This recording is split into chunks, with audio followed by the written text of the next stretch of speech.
Well, I was one of 4 children, and my father was attached to Anacostia Naval Air Station in Washington, D.C.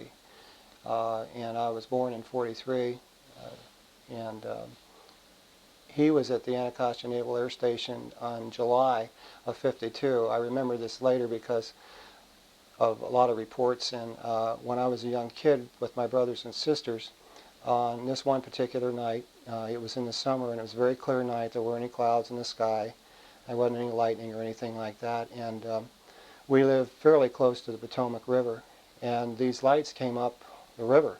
They were like sparklers, there were giant ones, there were amber ones, there were kind of a bluish color and white color, and they floated over the trees very quietly. Some of them moving slow, some moving fast, kind of like soap bubbles, but they weren't moving according to the wind or anything. They weren't balloons that were lighted or anything like that. And this went on for about a half an hour. And then we heard some kind of a horn, and then all of a sudden saber jets were coming up the Potomac River chasing these things. And they'd go, some of them went straight up and out of sight, and then some of them just went, you know, they just left. And I was out in the yard. We had a kitchen garden in the backyard, and we had a star planter with roses in it, and I was always, in those days you had to push a lawnmower and sharpen the blades, a Sears lawnmower, because you didn't have gasoline lawnmowers then. And I was out actually mowing the yard and trimming at the time.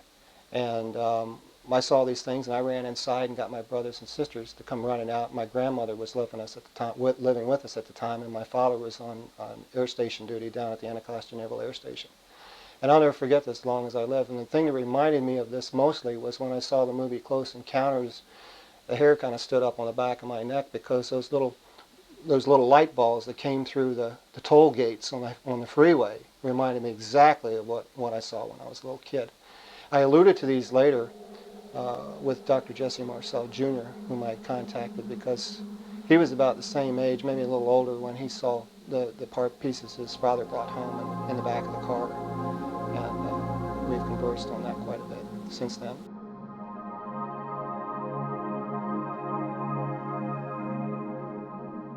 These objects tied in with, in later years, when I began to read about the famous flyover in 1952 in Washington, D.C., and I put two and two together, and I was there and saw those at that time, from newspaper articles in the Washington Post, the New York Times. At that time, Life magazine had articles on that, and I think they even had some pictures. And when I was studying later in college, I tried to look up some of this stuff and couldn't find it, but I have some copies of some of these magazines and articles from my father-in-law, who had kept just about everything in his boxes. After I enlisted, I went through classification in Norfolk, Virginia, and they sent me to the aircraft carrier USS Franklin D. Roosevelt. I had spent time in boot camp up in Great Lakes, Michigan, and I had spent a total of 6.5 years in the United States Navy. And I was honorably discharged in 1967, and I was a petty officer at the time. When I first went into the service, I picked up the USS Roosevelt in 1962 in Palermo, Sicily. She was at anchor in Palermo, Sicily, and I came on board as a radar operator. I was trained in OI Division, which is Operations Intelligence Division, but it took me a year to get my classified clearance to work on certain radar and electronic countermeasure equipment. I was trained in Newport, Rhode Island. When the ship was put into Bayonne, New Jersey for some new equipment to come on board, the Roosevelt was used as an experimental ship for installation of new electronic equipment, new types of radar, electronic countermeasure, you name it. And also we had some other new type of aircraft come on board the Rosie. My cruise book is from 1962 to 1963, and I had no prior knowledge of anything about UFOs following the Roosevelt or anything else when I first came on board. I was 19 at the time when I boarded the Rosie, and I spent half my first med cruise on board and all of the second med cruise. I extended, as a matter of fact, my active duty service several months so I could come back with the ship, my second med cruise. And when I went up to OCS in Newport, Rhode Island, they trained us on the state-of-the-art radar equipment. The Russians were playing war games of their own. They would kind of harass the fleet, and they would try flyovers. The Saratoga was flyover, to explain that. A Russian Bear aircraft, very fast, very high-flying turbo aircraft. They got like 8 props on them. And they would do flyovers and they would monitor our electronic emissions to try to figure out what kind of electronic warfare they could do. And I had detected, in fact, I got a commendation for detecting a Russian Bear aircraft from Commander Gibson at that time. And so we were particularly on watch for this. My job was to be able to challenge. I knew what commercial aircraft were. I could check their, is it friend or foe signals or stuff like that. I knew about the tactics the Soviets used. Soviet military aircraft would get into commercial air corridors and try to be masked by the IFF squawk from the back of commercial aircraft, you know. I was on mid-watch during my second med cruise, and it was about sometime between midnight and 2 o'clock. And I had a contact come on the radar scope. This new radar that we had a SPA 50-inch repeater. We used to have SPA 8s and a VG, a vector guide that we plot aircraft on. And I knew the difference between surface search radar and air search radar. There's differences in polarity of the radio signal and things like this, and how the waves come back, all this stealth kind of stuff, you know, active and passive electronic countermeasures. So I know the difference between a flock of geese, or, you know, wave returns, or false echoes, even we could generate false signals. Part of my job was to generate false signals to midshipmen that would come on board the Roosevelt for training on radar equipment to see if they could tell the difference between an internally false signal that's generated and a real signal on the radar scope. And in fact, this was the first thing that challenged me to check it out in ECM as to whether or not the contact I had on the scope was genuine.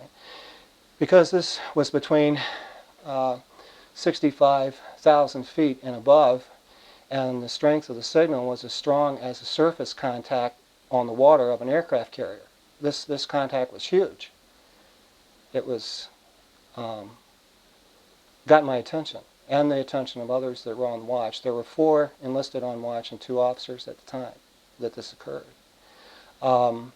We challenged it and checked the codes out. It was not commercial, and then it began to move fairly slowly at first, and then very quickly. It was doing better than 1,000 knots. The first time I picked it up, it was hovering, it was stationary. Then it was doing about 1,000 knots. Then we contacted, it was over 500 miles away. And that high up, even though horizon line is at 18 miles on the Earth, when you have that high in altitude, you can detect aerial contacts at a much greater distance than line of sight, or UHF, let's say, communications. And so anyway, in this particular case, it was showing up on height-finding equipment, and it was showing up on radar equipment. The CO came in, and he wanted to know what the heck was going on here, and they looked at it and asked what the hell was that, you know, and it got the attention of the captain at that time. Was Captain Clark, was my captain. My commander was Commander Gibson at the time. And there was only one person on watch in ECM, and before I knew, in a matter of 15 minutes, the ship was being turned, and 2 Phantom IIs were being prepared for launch. Now I got on a set of headphones, and I'm on a SPA 8 repeater now, and I'm listening to communications between the pilot and the CO flight ops. And when you go to general quarters, you do the same thing, and I was used to doing this because one of my jobs during general quarters was to sit right next to the commander of our division and to listen to the cap aircraft, and my job was to log in all the tally-hos and everything. My job was as recognition expert also to be able to identify different types of Navy ships, foreign ships, commercial ships, maritime ships, and aircraft, not only electronically but visually, be familiar with the electronic fingerprints. In any event, the Phantom IIs went to afterburners, and they were about 100 miles or so away from this contact and turned on the conical scan radar to lock on, and it winked out. Just disappeared. I could see the 2 Phantom IIs on my scope, and this thing winked out. They flew around for about 10 minutes, and then they headed back to the ship. Now understand, this is normally they spot aircraft on the deck, but they always keep the side ramp. You can launch 3 catapults on the Roosevelt. You can launch. The 2 forward catapults were, at this time, were occupied with aircraft spotted on the deck, and they launched these Phantom 2s off the angled catapult, and then they recovered them. And after they recovered them, about 35 minutes later, after they land on the pipe, 35 minutes later, and everybody's settled down, this thing winks back on again, and it's about 12 to 15 miles from the ship, hovering at about 30,000 feet. It's a clear night, stars are out, and the lookouts, I can talk to them on my headphones here. Everybody's connected. Your air plotter, your surface plotter, your officer, your flag plot, the captain or whoever the officer of the watch is up in the conning tower. And on an aircraft carrier, this is very serious business because it's you have a lot of people involved and a lot of safety factors involved, and so it's not a normal thing just to fire things up that quick. And in any event, they went out and the lookouts couldn't see anything. Nobody could see anything, but it was there on our radar scope. It was not a false signal. I never saw anything. I never left mine, but all I could hear were the reports coming over my headphones. And then the thing that really startled me the most was that after I got a break, we'd get, they're pretty diligent about this in the Navy even today, is that you'd get breaks, at least a 10-minute break in every hour of watch because they want to keep you fine-tuned. And so I went down the corridor, and for this time, for the first time, I saw two armed Marines there. Two Marines there, the one that usually stands with the captain, and they're outside ECM, and they wouldn't let me in there, and I had a clearance to be in there. And then I saw other officers there whom I'd never even seen before. So something went down. Something went down. Now, the next morning, a lot of the Airedales were down there talking about, the weird operation that night and what had happened. And of course, I couldn't say anything, and I didn't say anything because I was told by my CO that, and I was reminded of this when I saw the movie Red October, and the admiral walks up and shows somebody the credentials and say, "This never happened." And my CO told me, "Jordan, this, what have you got in your log? This never happened." And I wasn't the only one there on watch that night. So anybody who was there at that time knows what I'm talking about and knows that it's the truth. But less than a dozen people knew what went on that night, and that ship had 5,000 men on it. Then after that particular med cruise, a few of us started talking about it, and I later ran into a Navy chief at the school up in OCS who told me a story about when he was down in the Caribbean, and they had a GQ, and they were on operational readiness inspection with the ships, and they saw this large UFO come up out of the water and take off. And he said that the movie The Abyss was based on that particular story, and that was a part of the Navy records. I've since contacted many of my shipmates because of everything that's been going on with UFOs lately, and which brings up some other subjects, but which I'll get into in a minute. But I have been in touch with Mr. Chet Grzinski, who had been a tremendous help and had sent me some of the papers that I saw when I had first gotten my clearance about reporting UFOs and things like this. It was called GenApp. It was standing orders of the day. If you had detected anything, how to report it. It was primarily for radio operators, so that's Navy intel, okay? And I was flag plotter when the admiral would come on board for 6th Fleet and use it as his flagship or some other CO in charge of it. And so I don't take, claims about UFOs very lightly, and it makes you kind of nervous when you have these things happen, in your life, and you're a little skittish about talking about it with people because they probably think you're bouncing balloons off the wall or something. But people cannot know what they themselves have yet to experience. But this happened. It was real. And in this case, the contact was not leaving any kind of a heat signature. It was not leaving any kind of a trail. It was not moving at a speed which was proportional to the normal antenna rotation rate, given the contact signal coming back on the vector guide, given the plot, given the minutes I was making the fixes in 30 seconds. This thing was moving 10, 15 miles in 30 seconds, 20 miles, then 30 miles, then 40 miles, then 100 miles.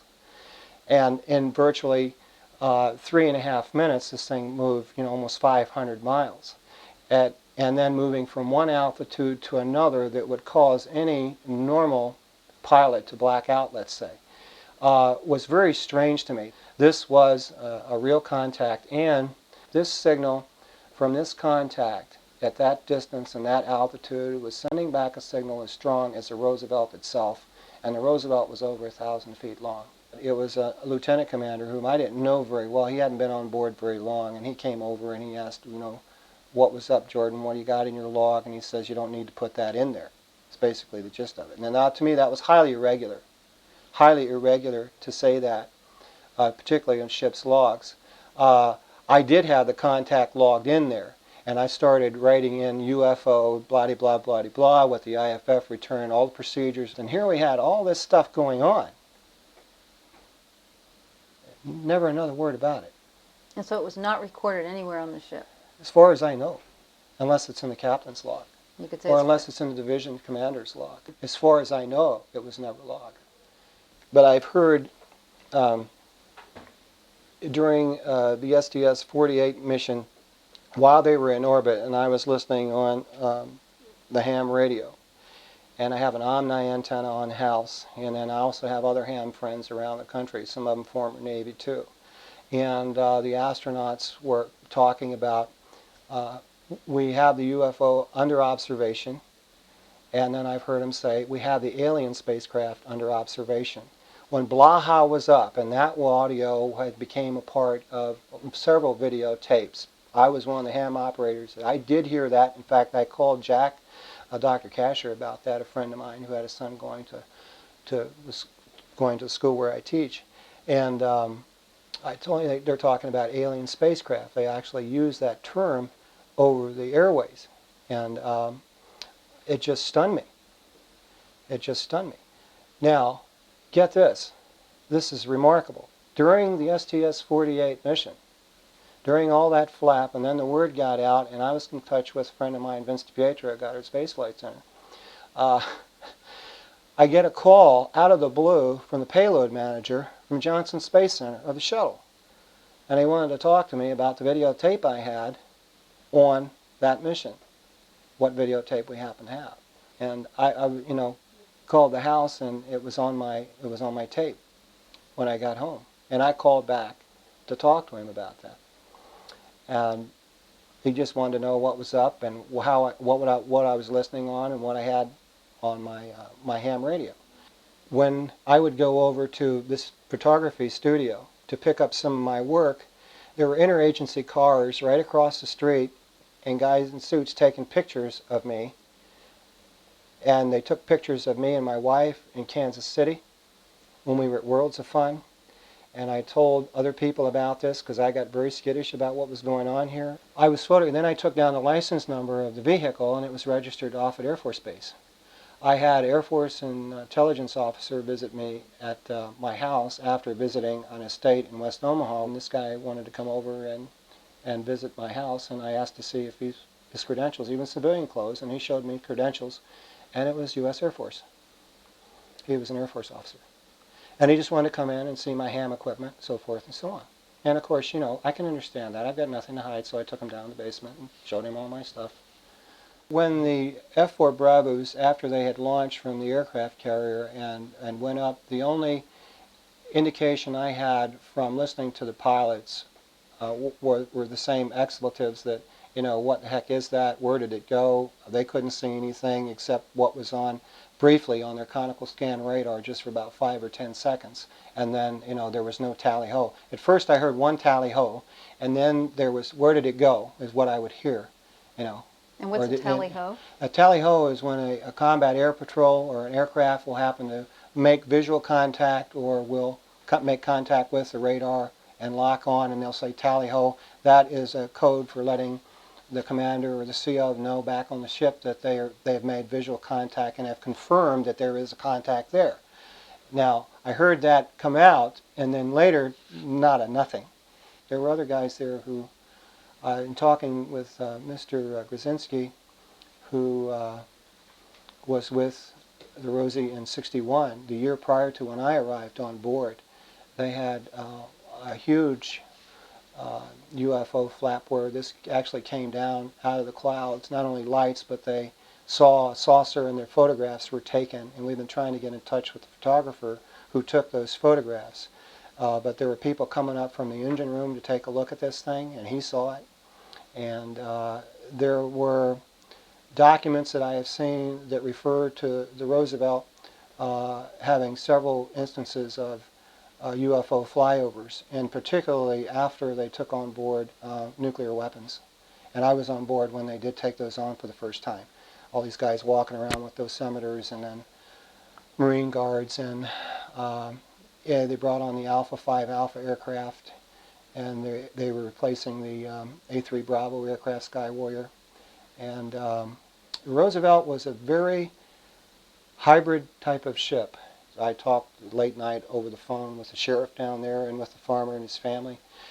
And by the time I got down there, the rain had been letting up, and we arrived there and met the farmer and went out, and he took us down into the field, myself and 2 associates with all this equipment, a videotape. And we went down in the field, and what lay before us were some haystacks, a sorghum field which was half harvested, and there were some very strange burns in the middle of this field. There was a 70-foot burn, perfect circle, with 6 equally spaced 20-foot burns around the outside perimeter, halfway inside, a 40-foot burn and a 20-foot burn, and down the hill from the creek bed there were 9 what the farmer had referred to hover burns coming up the hill and to these areas. The sorghum field had been irradiated with a straight line, and one side looked like it had been freeze-dried and the other was still stable. And the grass was beige around the outside perimeter of these circles, then a little green, and then it was all depressed on the inside. The granddaughter of this same farmer had been walking out with her brother that morning when we had the interview with her when the sheriff was there, had mentioned that they had seen what looked like a silver tent with carnival lights on them that night on the hill, and the farmer and his family had seen lights also, and the son and daughter said, well, Dad, why don't you go down there and check it out? And he said, well, no, I'm not going to go out there. Well, the next morning they went down there after the little girl, and the family called the house about these silver tents with carnival lights because she thought there was some kind of a fair or something going on down there. And they went down there and they found these burns in his field. And that is how one evolves into another. There is a natural step and an evolution of it. But in my first discussion with Dr. Jesse Marcel Jr. and through the mail about some of his descriptors and his father's descriptors of something that looked like plastic fishing line, to me that's fiber optics. In 1947, CD-ROM disks, computer chips, where is the first wafer-thin proof of who invented it and who patented it? If it came from somewhere else and was given to a large corporation to find its application for military, where we get everything down from anyway eventually. I've worked in gas kilns, and I've worked in bisque kilns and electric kilns, and the ground had been baked in this area rock hard. It had been bisqued. It had been radiated and was rock hard. When the farmer would go out there to disc the area up, the disc would come up over the plug and roll right over the top of it. And it had been hardened. In order for that to occur, and the samples that we had taken, you'd had to have had 1200 degree heat in order for that to have occurred in some of those areas down there. That's a huge microwave. One of the farmers had a sod field, a sod farm, and a plug had been turned up in his field 21 feet by 21 feet by 21 feet, and it was 12 inches deep, and the plug had been turned completely upside down with the grass side down, and rocks were sheared clear off. Another one, a farm pond, the ice was 4 to 6 inches thick and had a perfect circle taken right out of it, and he walked down the farm pond, snow on the ground, ice outside, way below freezing, and there was a little fog hanging over the pond ice, and no particles of ice around anywhere, just ice plug taken right out of the farm pond. of the burns on that particular farm. In the area now, the sorghum is beginning to come back. The grass in that area predominantly that grows now is growing out not straight up. It's growing out in rosettes and little tufts, which we've taken pictures of. The 70-foot plug in the ground has a 3-inch crack that's 2 feet deep, and that has been essentially filled in by the tilling and the farming that's been going on over the years. But no matter what is planted there, when it grows, it's a different color, and you can still see. And here we are in the year 2000, and I just spoke to the farmer not more than 4 or 5 weeks ago because I knew you were coming here to tape this interview. In the scoop that was taken out of the haystack, and I looked in the scope myself at home, and I still have some of those samples, by the way. I'm sure I do, in little metal containers. The cuts, when you look at the cuts in hay, if you cut it with a pair of scissors and you look at it under a microscope, if I could illustrate it this way, and the mind's eye is like if you take a beehive that has hexagon shapes in the honeycombs and a beehive, and if you take a steak knife and you try to cut the beehive discreetly between those cells so you can cut out each honeycomb cell that has a hexagon shape, okay, it's very difficult to do. Now you take and you magnify that 1,000 times, 10,000 times, and you look at the cellular structure of a leaf or a blade of grass, or in this case hay, and you look at it under 500 magnification and you look at the cells, there is no destruction of the cell or the epidermal wall of the cell. There is discrete cutting between the cells. Now even if a surgeon took a laser and went in and cut a vein or try to repair it or something like that, that's one thing. But when you're looking at under a microscope, you have to ask yourself what kind of technology could do that. Many corporations have been getting, wealthy, and yes, they've been providing humanity as a whole with technological change that benefit us all. But they really aren't sharing the meat and the source of where it all came from, and ultimately they're not sharing the truth about UFOs. They aren't sharing the truth about UFOs. They are real, period. And the planet is becoming intellectually celibate, in my opinion. People are walking around in a daze. They have no idea what is going on. No idea. I counted 9 the night that I saw them. They were around the typical disc type aircraft, spacecraft. But they were there, they were illuminated, they were quite visible. Their configuration was very conspicuous. They were not aircraft because I have been a pilot for 20 years and I'm acquainted with what aircraft look like.